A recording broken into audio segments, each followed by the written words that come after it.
Hoje nós vamos estudar a partir da análise do texto da Carta de Jesus à Igreja de Esmirna, a igreja que, dentre as 7 igrejas do Apocalipse, era a igreja que estava sofrendo de maneira mais intensa com a perseguição.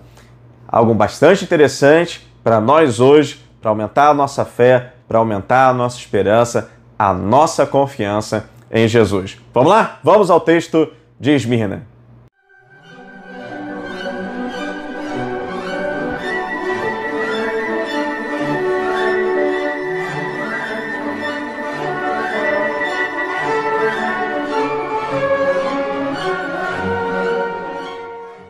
Hoje nós vamos estudar a Carta de Jesus à Igreja de Esmirna. A Igreja de Esmirna, ela fica, a cidade, no caso de Esmirna, fica mais ou menos uns 55, 60 quilômetros de distância da primeira igreja que nós estudamos a carta, que é a Igreja de Éfeso.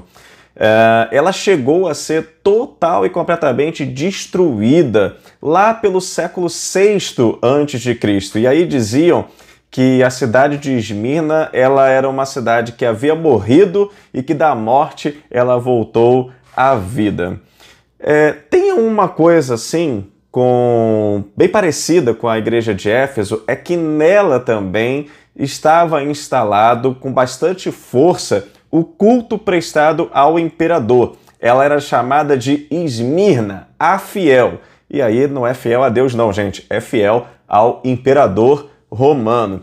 Lá pelo ano de 195 a.C., ela construiu um templo à deusa Roma, que era uma deusa que personificava o Estado romano. E pelo ano 26 foi erigido também um outro templo em homenagem a Tibério, né? O imperador Tibério, onde se cultuava a sua figura.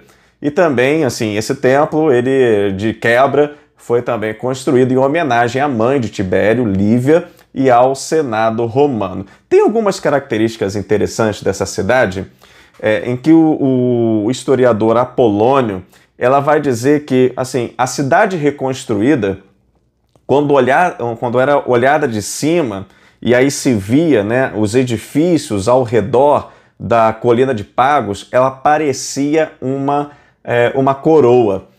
Hélio Aristides, que vai surgir lá no ano 117 depois de Cristo, ele vai também dizer que parecia uma coroa de estrelas.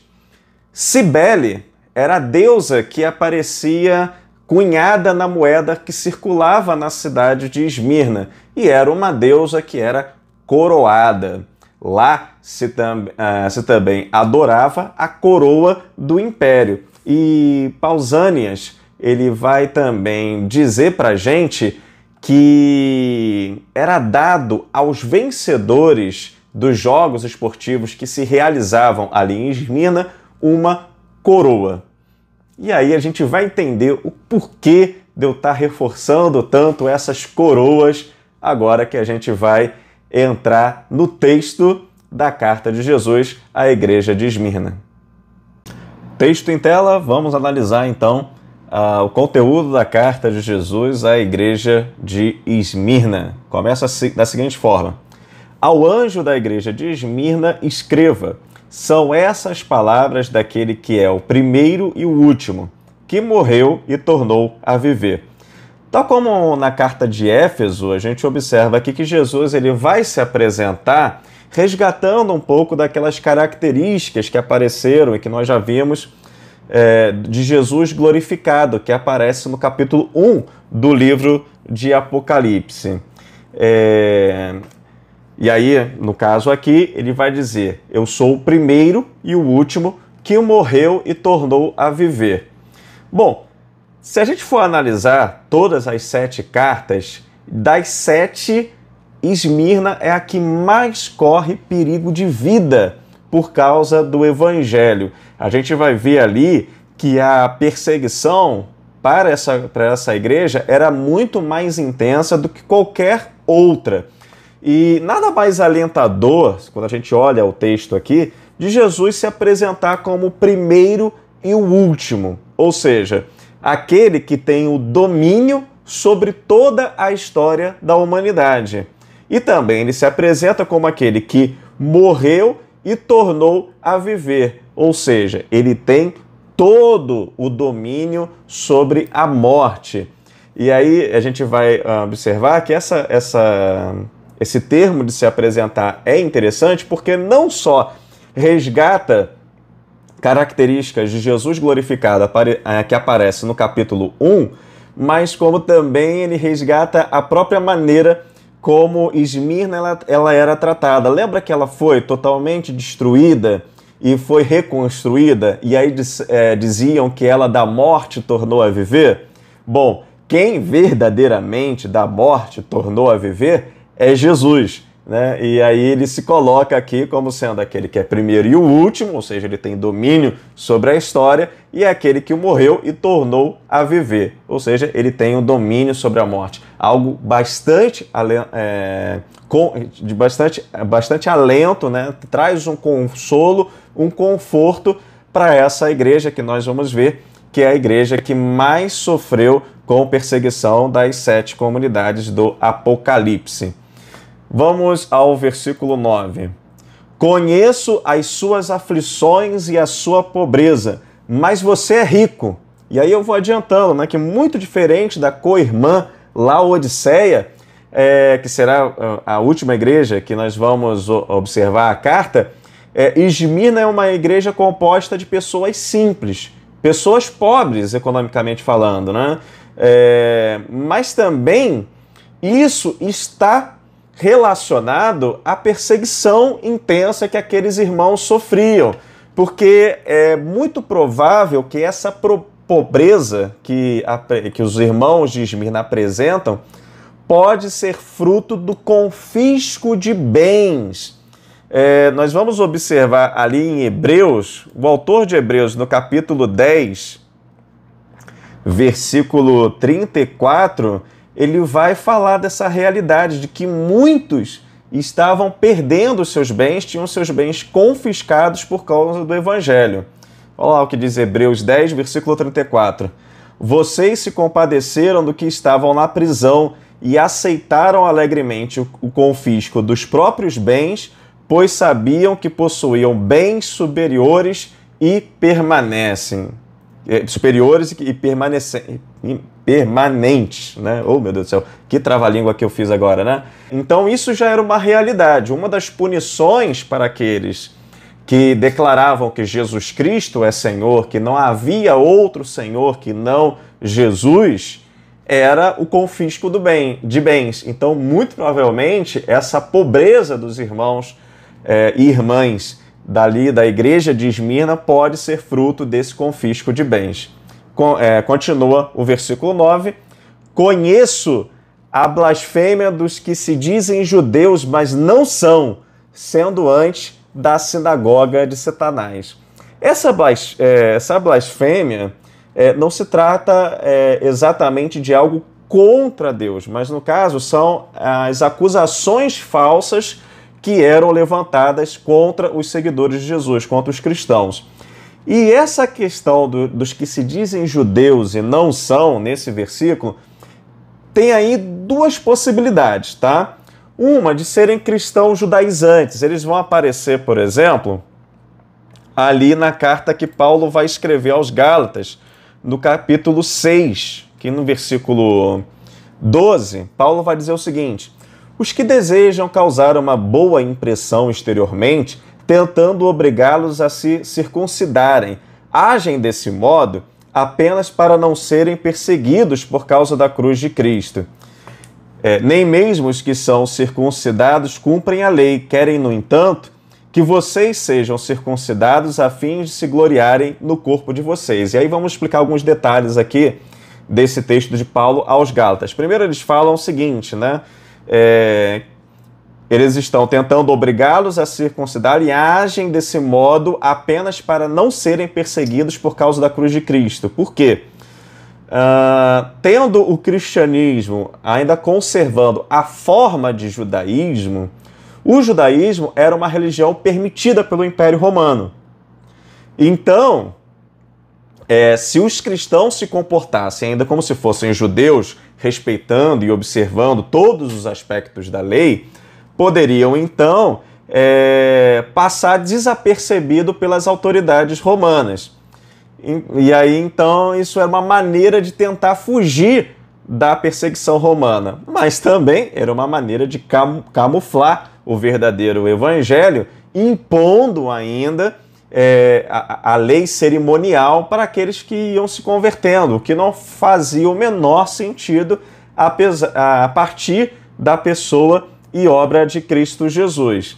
E aí, então, uma das possibilidades, né, desses que se dizem judeus e não são, é ser esses cristãos judaizantes que apareceram aí, não só em Gálatas também, mas em outras cartas nós vamos perceber a presença deles. E fazendo assim meio que um paralelo, essa interpretação ela faz meio que um paralelo com aquilo que foi dito em Éfeso, daqueles que se diziam apóstolos e na verdade não eram. Então, eram apóstolos falsos, assim como existiam esses que eram judeus falsos porque eram cristãos judaizantes.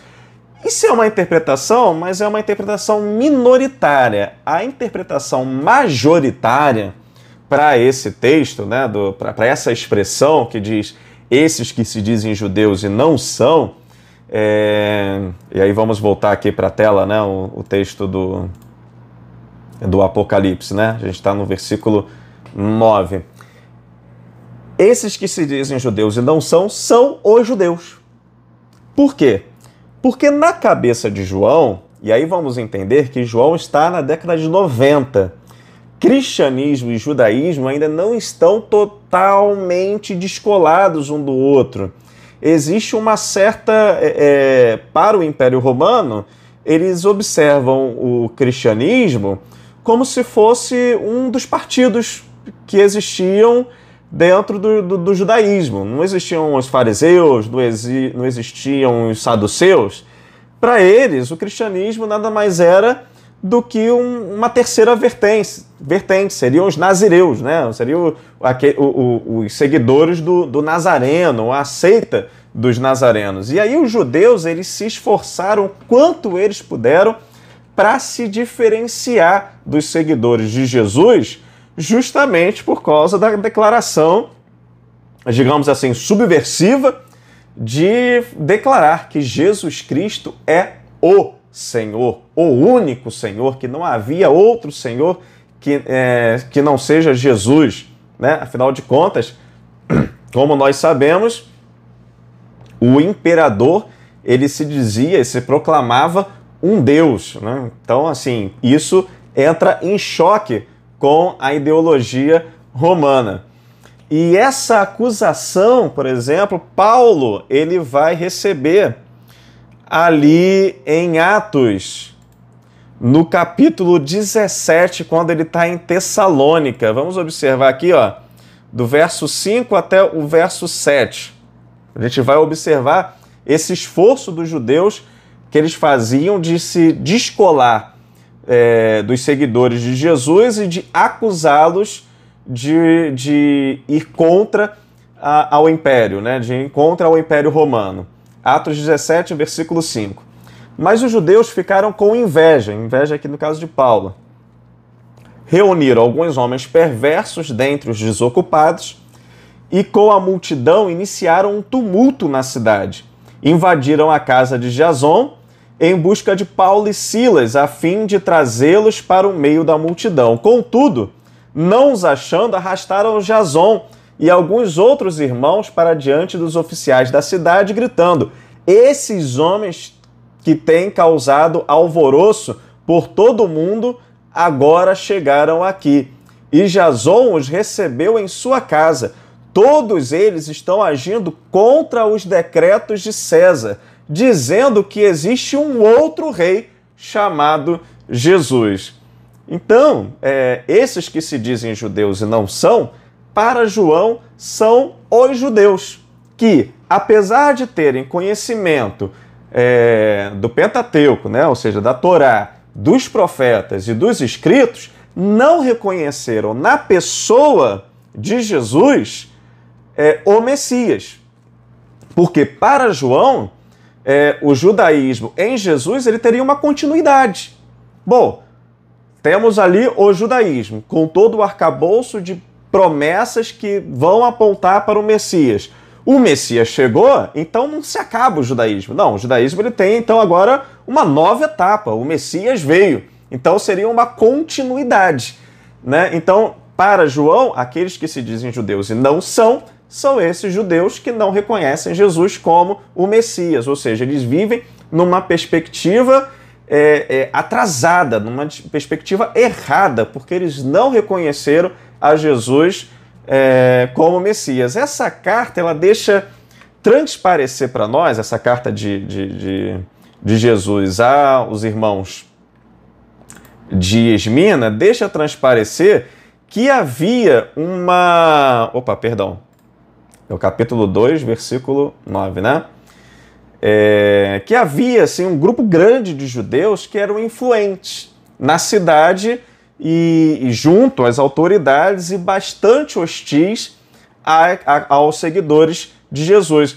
A gente vai ter, inclusive, o exemplo de Policarpo. Policarpo ele é bispo de Esmirna e ele foi vítima dessa perseguição sofrida pelos judeus, porque os judeus, juntamente com as autoridades romanas, acusaram Policarpo de estar indo contra o Império Romano e Policarpo ele foi morto na fogueira. E os irmãos de Esmirna foram proibidos de recolher os restos mortais, as cinzas, de Policarpo para poder dar uma cerimônia digna para ele, né? Ele foi vítima diretamente dessa perseguição. E aqui, uma coisa importante, esse texto, ele serviu durante anos, e serve, infelizmente, até hoje, para alguns cristãos propagarem assim, uma mensagem antissemítica contra os judeus, né? Dizendo assim, viu como é que os judeus nos perseguiam? Gente, não tem cabimento absolutamente de que a gente gere no nosso coração qualquer tipo de sentimento antissemítico, qualquer tipo de sentimento de rixa contra os judeus. A gente tem que buscar ter o mesmo sentimento de graça, sentimento de misericórdia, como, por exemplo, Barnabé teve por Paulo. Paulo foi, logo no primeiro momento da igreja, um grande perseguidor da igreja.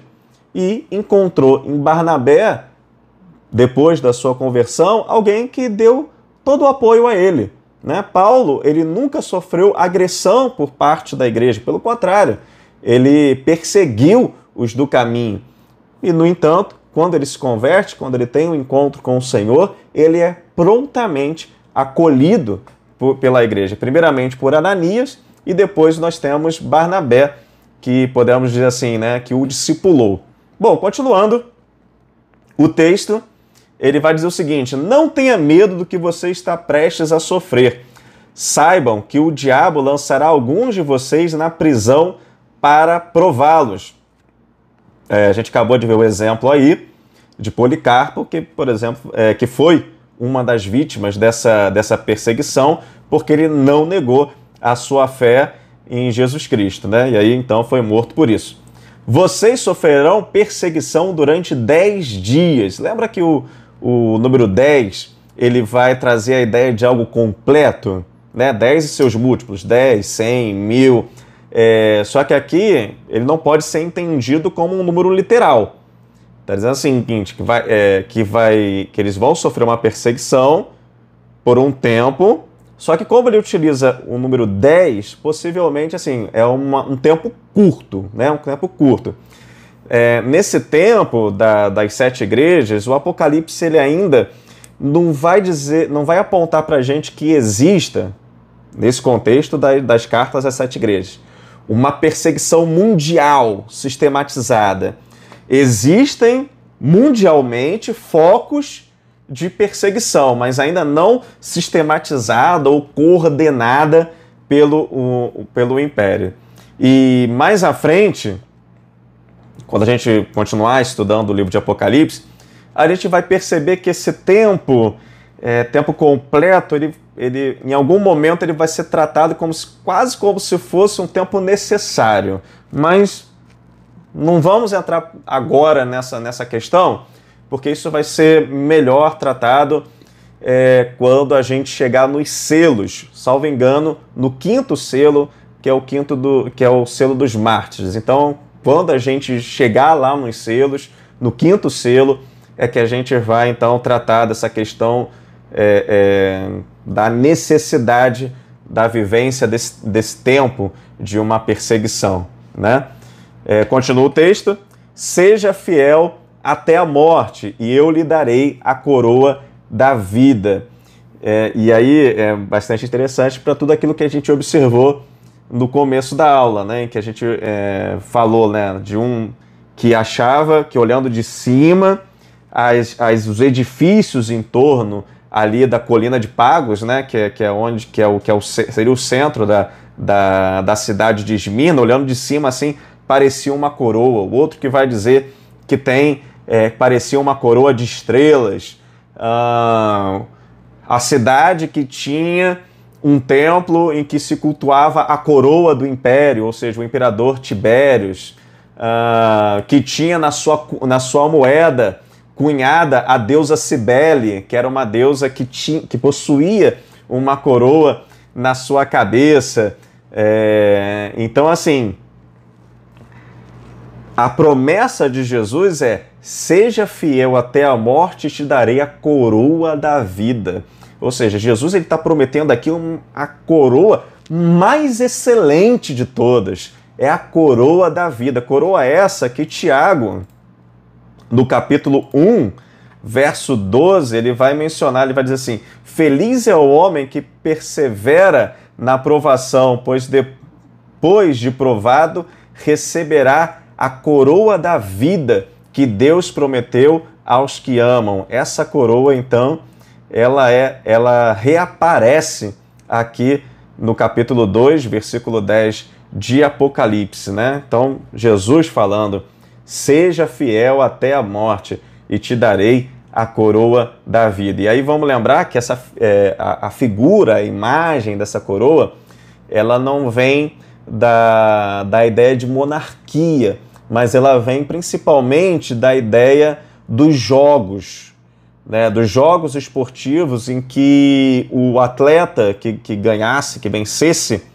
a competição, ele recebia uma coroa. Isso vai aparecer em 1 Coríntios, Paulo vai trazer também para nós essa ideia da coroa, lá no 1 Coríntios 9, versículo 25, ele vai dizer o seguinte: todos os que competem nos jogos se submetem a um treinamento rigoroso para obter uma coroa que logo perece, mas nós o fazemos para ganhar uma coroa que dura para sempre. Ou seja, é a coroa da vida que está sendo prometida aqui àquele que se manter fiel, ser fiel até a morte, e te darei a coroa da vida. Essa é a promessa que os nossos irmãos de Esmirna recebem. Versículo 11.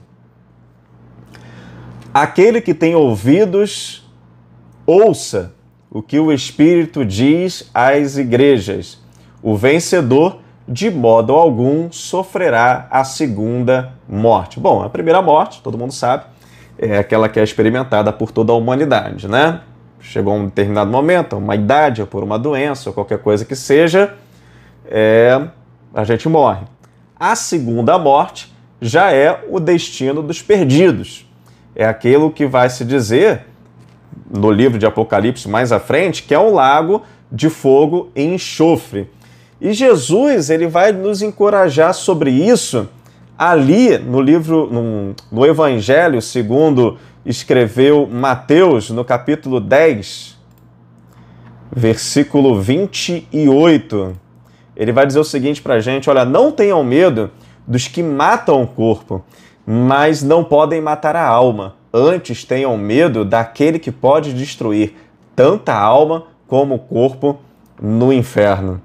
Né? E aí então a gente tem essa promessa para esses irmãos de Esmirna, irmãos que estavam sofrendo de uma maneira muito mais intensa do que qualquer outra comunidade da outra igreja das 7 igrejas. Eles eram que mais eram vítimas da perseguição que estava ali começando, se tornando cada vez mais presente, ainda não sistematizada e organizada pelo Império, mas pulverizada em vários lugares.